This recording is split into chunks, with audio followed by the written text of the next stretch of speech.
Okay, good morning. Kita sambung perbincangan kita hari ini ya. In my previous lesson, saya sudah terangkan tentang apa itu kromosom, DNA dan gene. Okay ya. Hari ini kita sambung perbincangan kita tentang pembahagian sel lah. Okay ya. So pembahagian sel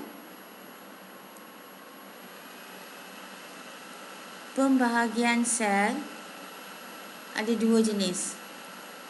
Satu dikenali sebagai mitosis, satu lagi ialah meiosis. Okey ya. Kita lihat dulu apa itu mitosis. Okey ya, mitosis ialah melibatkan pembahagian sel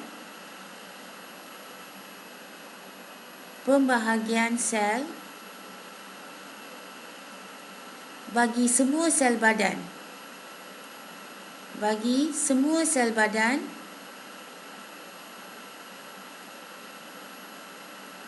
Kecuali sel pembiakan. Okey ya, semua sel badan kecuali sel pembiakan.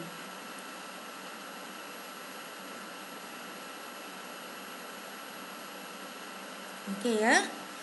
So sel badan ni kita juga boleh panggil dia, kenali sebagai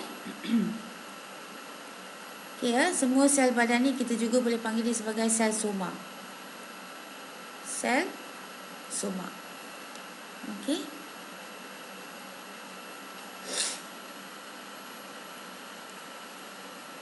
Kita sambung. Okey ya, sel soma. So kepentingan sel pembiakan mitosis ini ialah dia menghasilkan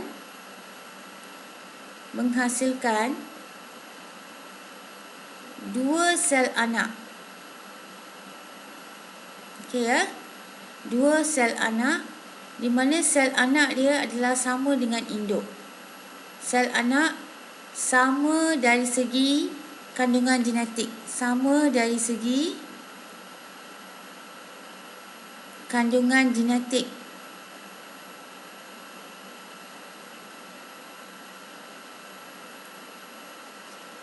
dengan sel induk. Okey ya, kita lihat apa yang dimaksudkan dengan ayat ni ya. Okey, katakan ini adalah satu sel badan. Okey ya, sel badan. Okey ya, sel badan ini kita panggil dia sebagai sel induk. So selalunya sel induk ni dia mempunyai 46 kromosom. Okey, 46 kromosom. So dia akan membahagi melalui proses mitosis.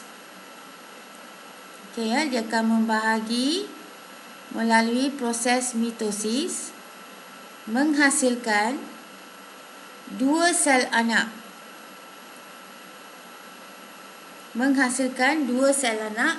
Yang sama dengan sel induk. So ini yang kita panggil dia sebagai sel anak. Okey ya. Yang ini sel induk. Dari sel induk dia membahagi menjadi dua sel anak, di mana kedua-dua sel anak ni dia mempunyai 46 kromosom.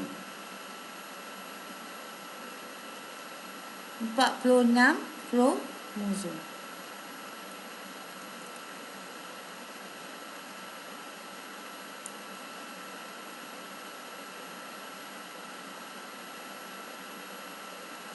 Okey. Itu yang dimaksudkan dengan sel anak yang mempunyai 46 kromosom sama dengan sel induk. Okey ya, saya ulang sekali lagi, dia menghasilkan dua sel anak yang sama dari segi kandungan genetik dengan sel induk. Maksudnya kalau sel induk ada 46 kromosom, sel anak pun mempunyai 46 kromosom. Okey ya. So mitosis ni dia melibatkan beberapa langkah lah. Okey ya, mitosis.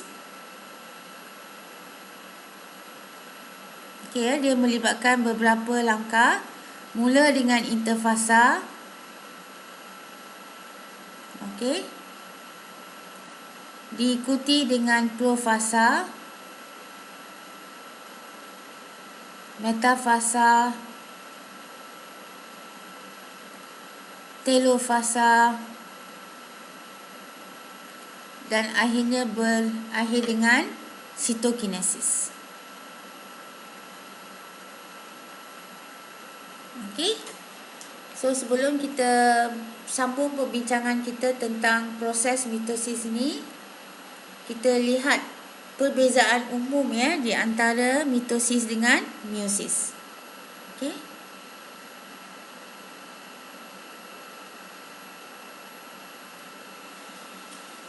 Okey, lengkapkan catatan di bawah dengan perkataan yang diberikan. Setiap perkataan boleh digunakan lebih daripada satu kali. Okey ya.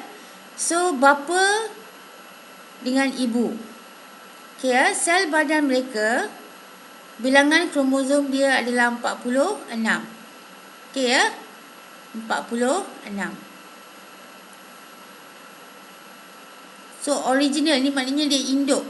Kita kira induk. Induk selalunya mempunyai 46 kromosom. Okey ya. Kalau yang ni ialah apa? Ni ialah sperma kan? Yang ni ialah ovum. So tadi saya dah bagi tahu bahawa kalau ovum dengan sperma dia melibatkan proses mitosis ke meiosis?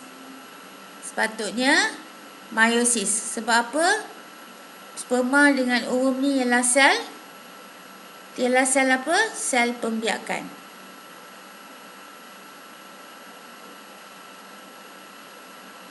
Okey. So sel pembiakan ni dia lain sikit daripada sel soma. Dia punya bilangan kromosom dia hanyalah separuh. Sel pembiakan dia punya bilangan kromosom dia ialah separuh. Okey ya. Daripada 46 iaitu hanya ada 23 kromosom sahaja. So sel soma ni dia sel sperma ni dia hanya ada 23, ovum pun ada 23. So bila dia bergabung, okay, ya, melalui proses persenyawaan. Kita sudah belajar tentang persenyawaan di tingkatan 3 kan? Okay, ya. Persenyawaan dia akan menghasilkan 23 daripada sperma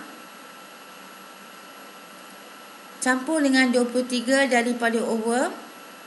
So jumlah dia ialah 46. So zigot dia yang dihasilkan mempunyai 46 kromosom. Okey. Kita sambung. So lepas tu baru zigot itu dia akan membahagi. Okey ya, yang ni dia akan membahagi secara mitosis. Daripada dua sel anak. Okey ya, kamu tengok ya. Satu sel menjadi dua sel. Okey ya, so dua sel ini dia akan membahagi menjadi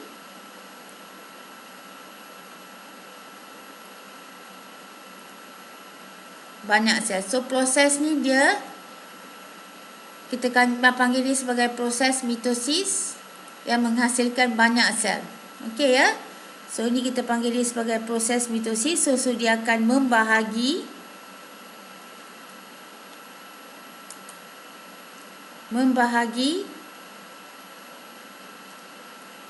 kepada banyak sel.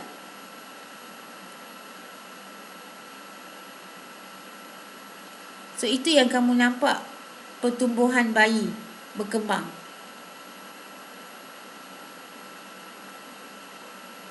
Okey ya, menyebabkan pertumbuhan bayi, dan bayi yang dihasilkan mempunyai 46 kromosom. Okey. Kita sambung. Okey ya. Sekarang kita lihat peringkat-peringkat mitosis. Tadi saya sudah terangkan peringkat-peringkat mitosis dia melibatkan apa? Proses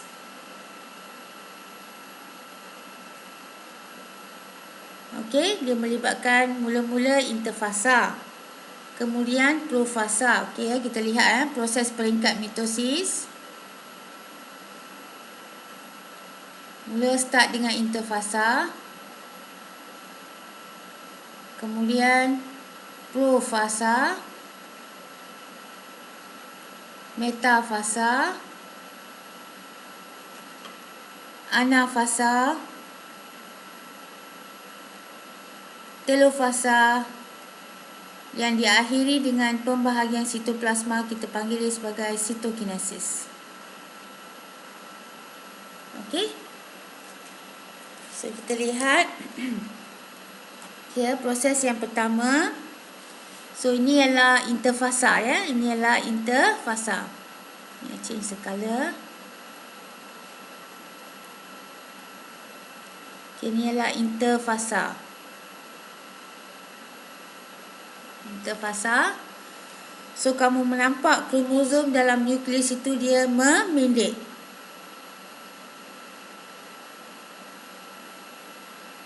Memendek dan menebal. Okey. Kemudian profasa. Okey, dalam profasa kamu akan nampak kromosom yang mula-mula single dia akan berubah dia akan mengganda dua lah, membentuk pasangan dia. Can you see that or not? Daripada single strand satu, okey ya, yang ni nampak satu, sekarang dia sudah mengganda dua. So setiap kromosom menjalankan proses replikasi, kita panggil dia sebagai replikasi, lalu membentuk dua kromatik. So ini ya, saya tunjuk kat sini ya. Ini kita panggil dia sebagai kromosom. Okay, bila dia membahagi menjadi begini, kita panggil ni sebagai kromatik. Okay, can you see? Okay ya, so setiap kromosom menjalankan proses replikasi lalu membentuk dua kromatik. Okay ya, yang bercantum di sentroma. Apa tu sentroma?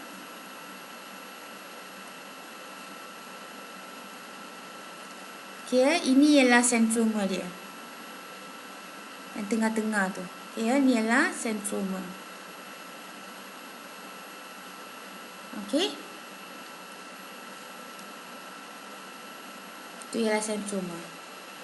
Okay, sekarang dari profasa kamu nampak semua kromosom tersusun di tengah-tengah sarta khatulistiwa kan? So ini kita panggil dia sebagai metafasa. So metafasa senang saja, semua kromatik tersusun di tengah-tengah ataupun kita panggil dia sebagai sarta khatulistiwa. Okey ya? Tersusun pada sarta khatulistiwa.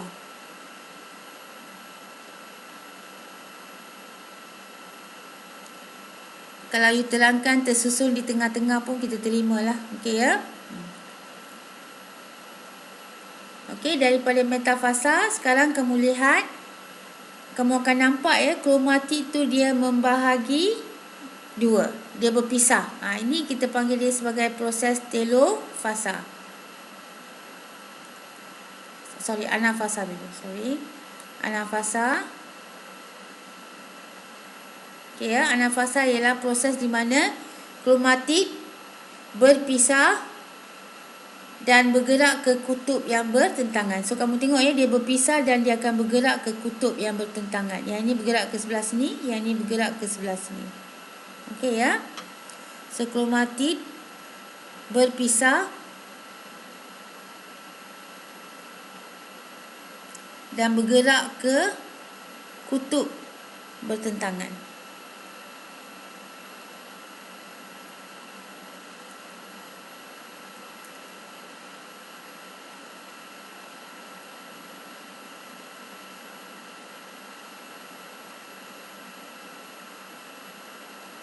Okey, kita sambung. Sekarang daripada anafasa, okey ya, kepada telofasa. Okey ya, semasa telofasa sitokinesis berlaku. Kamu nampak tak pencerutan sitoplasma ni, kita panggil dia sebagai sitokinesis. Sitokinesis ni ialah pencerutan membran plasma lah.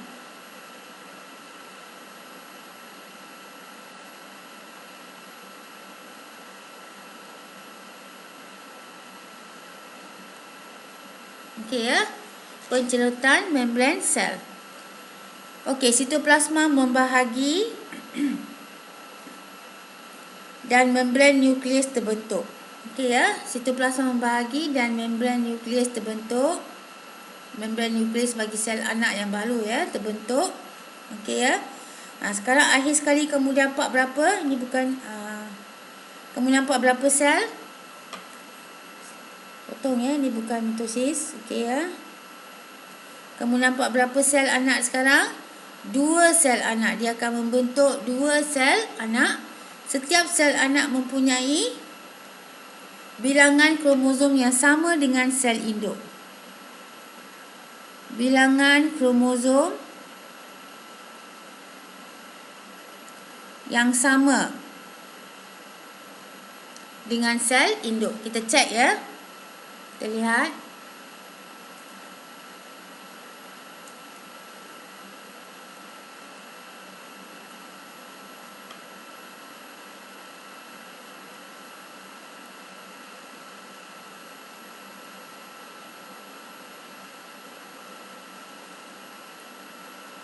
Padam yang ini.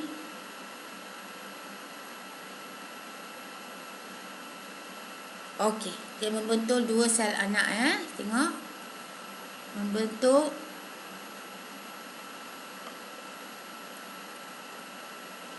2 sel anak. Okey, kita cek dia punya bilangan kromosom ya. Bilangan kromosom dia ada berapa? Kita lihat dengan sel induk dulu. Sel induk ada 1, 2, 3, 4. Betul? Okey ya. Saya gunakan warna lain.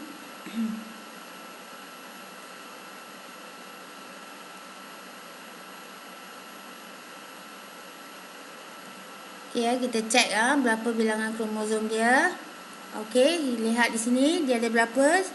1, 2, 3, 4. Ada 4 kromosom pada sel induk. Kita cek pada sel anak dia berapa. Okey. 1, 2, 3, 4. 1, 2, 3, 4. Sepatutnya dia kena lukis beginilah. Okey ya. Okey. So all together ada 4. So bilangan kromosom dia adalah sama dengan sel induk. Okey. Okey, itu sahaja untuk lesson hari ini. Saya sudah habis bincang tentang mitosis. Okey ya. Dalam lesson saya yang seterusnya, saya akan bincangkan tentang meiosis, iaitu pembahagian sel bagi sel pembiakan. Okey, thank you very much. Kalau boleh salinlah nota ni dalam buku nota kamu. Okay, thank you very much.